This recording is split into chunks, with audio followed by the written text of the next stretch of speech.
Buenas! Birthday nga pala ng pamangkin ko. Isinabay na rin namin yung binyag niya at binyag ng anak ko. Kinagabihan pa lamang nung August 10, nag-chop na si mamang ng mga manok. Nasa 15 kilos din ito.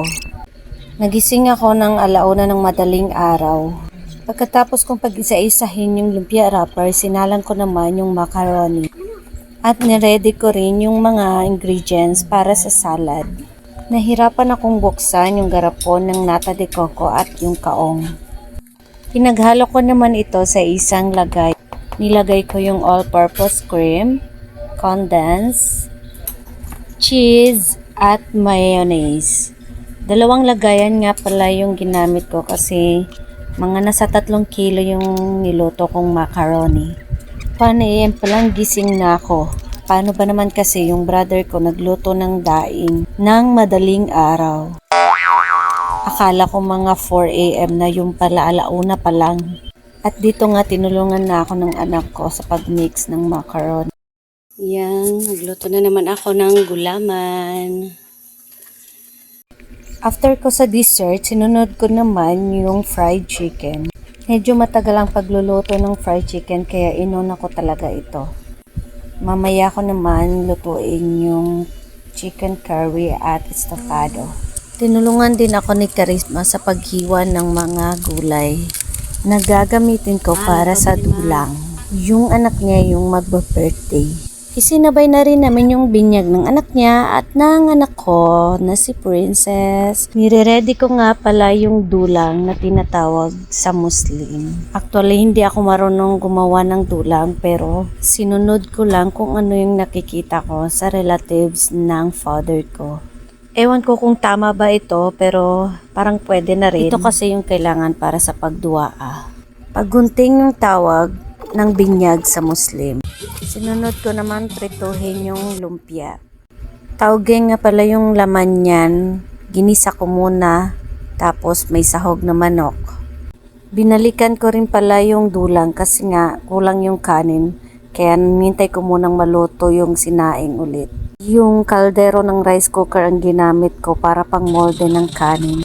Pagpasensyahan nyo na yung dulang ko. Kasi di naman ako expert. Kulang pa yung mga ulam kasi mamaya pa ako magluluto. Meanwhile, dito muna ako sa pagde-decorate ng backdrop kasi wala naman ibang gagawa kundi kami lang din. Multitasking yung mima nyo. Ang birthday celebrant! Happy birthday, Shin Shin! Happy birthday, Shin Shin! Mabilis, alista. Happy birthday! Happy birthday! Happy birthday, Shin Shin! Ay! Yan. Stress. Pagod. Ganyan. Sinet up ko na din yung cakes and cupcakes, tapos yung loot bags and gifts. Alhamdulillah, Alhamdulillah, all praises to Allah. Natapos din ako sa wakas sa pagluluto at sa pagde-decorate ng backdrop. Dito naman ako sa pagse-set up ng mesa.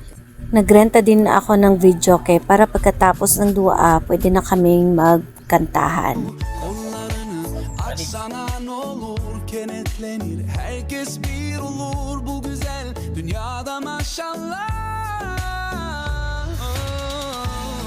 Hadi sen de bir dene, koy elini kalbine, gül her ne olursa, gülmek sadaka. Gel katıl sen bize, koy elini kalbine.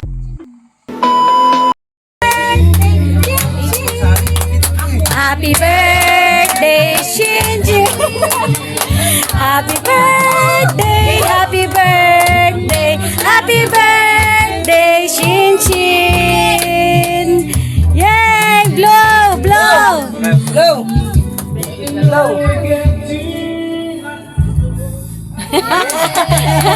Lakas mo umiyip!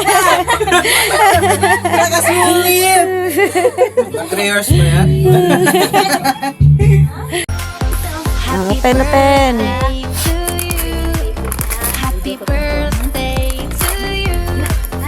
Happy Umita iskut jagat le. Happy birthday. And the sun burns tonight. Happy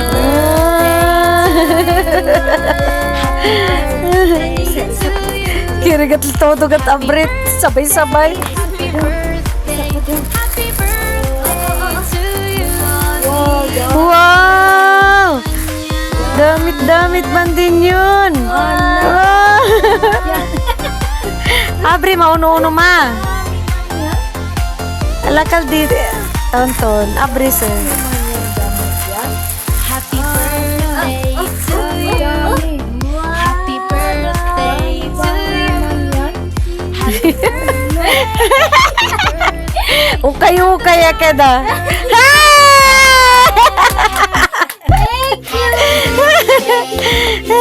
Sana yung mga ano niya. birthday. Yung mga ampaw niya.